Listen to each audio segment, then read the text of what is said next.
ថ្ងៃនៅប្រទេសអាល្លឺម៉ង់ក៏ពិតមែនប៉ុន្តែងប់មកគឺត្រូវតែបើកមើលព័ត៌មានតាមដានហើយឲ្យតែបើកទូរស័ព្ទមកមានអារម្មណ៍ថាស្លុតចិត្តណាស់មកតលថ្ងៃនេះគឺមួយអាទិត្យជាងហើយពួកអាសៀមនឹងវាអត់ព្រមឈប់សោះដល់បងកូនតនឹងប្រជាជនស្មោះត្រង់ដែលត្រូវរងទុក្ខដោយសារពួកវានេះតើពេលណាទៅពួកវាព្រមចប់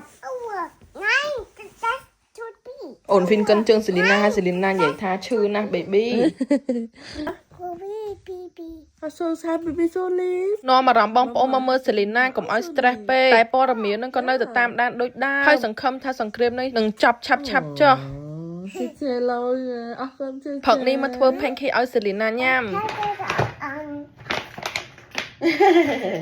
Young Pedro Art or Young Cake More I kitchen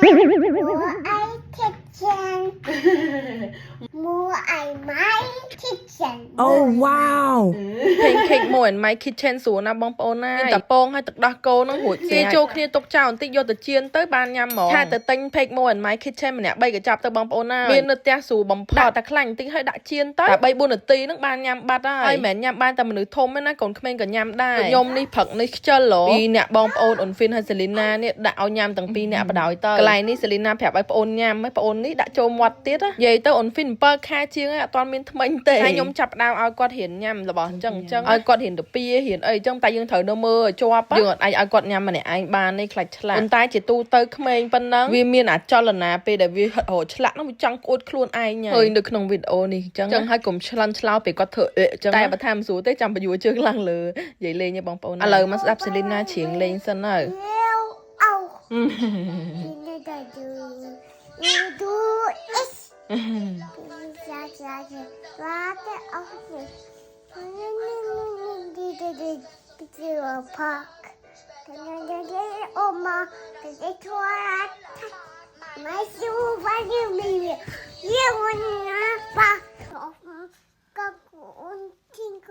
អើយបងអូនផឹកដោះគោទៀតដោះគោដែរបងប្អូនអើយតែមើលមៀតទៅលោកហើយមៀតនេះធំដោយសារលួចដោះគោបងអូនផឹកហ្នឹងអាดู kein baby please Ich mein Kakao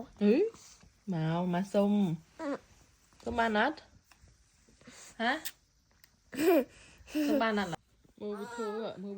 វើបានបងអូនឆាតមើលធ្វើចឹងដាក់បងអូនកូន